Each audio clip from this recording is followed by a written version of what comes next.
જવાનું થાય, મંત્રીશ્રીને મળવાનું જવાનું થાય, મુખ્યમંત્રીશ્રીને મળવા જવાનું થાય, તો એ વખતે મને ક્યાં આગળ એમ લાગતું હતું કે આ ના હોવું જોઈએ.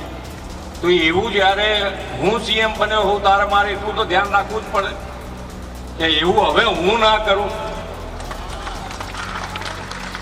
તો એક વાતનું ઉદાહરણ તમને આપી દઉં કે ભાઈ અમે બેઠા હોઈએ ધારાસભ્ય તરીકે અને અધિકારી ફટ લઈને અંદર મંત્રીને ચેમ્બરમાં જતા રહે કાં તો મુખ્યમંત્રી ચેમ્બરમાં જતા રહે, તો એ વખતે મને થોડું નહોતું ગમતું કે આવું ન હોવું જોઈએ. કે ભાઈ અધિકારી જ્યારે કંઈ ઇમરજન્સી હોય વસ્તુ જુદી છે, એમાં કોઈ ના નથી, પણ એમને આપણે બેઠા હોઈએ અને વારે ઘડીએ એ આવીને તરત જ અંદર જતા રહે, આવીને તરત જ અંદર જતા રહે, એવું નહોતું ગમતું મને.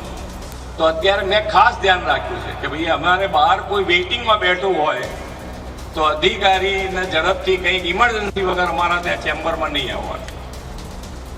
એવી રીતે તમને અહીંયા બેઠેલા દરેક વ્યક્તિ તમારા અનુભવ લઈ લેવો જોઈએ કે કોને ક્યાં તમને નથી ગમતું અધિકારીની ચેમ્બરમાં, કોને શું કામ પડ્યું ગયા તો એને શું કામ ગયા તો એમને અધિકારીનો કેવો વ્યવહાર ના ગમ્યો, એના ઉપર જો તમે ધ્યાન આપો તો મને નથી લાગતું કે તમે જે સર્વિસ આપશો એ તમારા માતા પિતાના સંસ્કાર, સંસ્થાના સંસ્કાર, તમારી જ્ઞાતિ, જાતિ, ધર્મ, જે પણ સંસ્કાર તમારી સાથે જોડાયેલા છે બધાને તમે ગૌરવ અપાઈ શકો એવી આ સર્વિસ છે. પણ રોજગારીની વાતોમાં એકલી સરકારી નોકરીમાં કેટલા ટકા વધારો કરી શકે? કોઈ બીજું બેઠું હોય કે હું બેઠો હોય કે XYZ બેઠું હોય, તો કેટલા ટકા નોકરી સરકારમાં મળી જાય?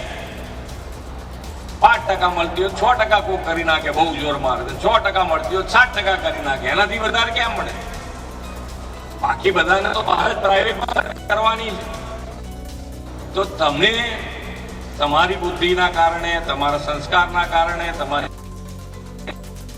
તમે સામાજિક સંસ્થાના કારણે ખૂબ સારી રીતે ઉત્તીર્ણ થઈને સરકારી નોકરી મેળવી છે. સર્વિસ આપો, એવી સર્વિસ આપો. ઘણી વખતે ટાઈમ છે, નથી ટાઈમ, અત્યારે ક્યાંથી આવ્યા, તમને 3 થી 4 કીધું હતું, અરે ભાઈ આવી ગયો છે, હવે એને બોલાવી લે ને ભાઈ, તારે અત્યારે બેઠો છું તો કામ પતે, પેલા કામ કરવું જ છે ને આપણે. તો આપણી ફાઇલ પર પછી બે કલાક પછી કરી, અડધો કલાક પછી. પણ નીતિ નિયમો બનાવ્યા છે બધાએ કે આપણા સારી રીતે સુશાસન ચાલે એના માટે બનાવ્યા છે. પ્રજાજનોની હેરાનગતિ ન થાય એના માટે નથી બનાવ્યા. પ્રજાજનોની સુખાકારીનો ધ્યાન રાખી અને આપણે આગળ વધીશું. અમારી તમામ માહિતીથી અપડેટ રહેવા માટે જોડાયેલા રહો S9 ન્યૂઝ સાથે.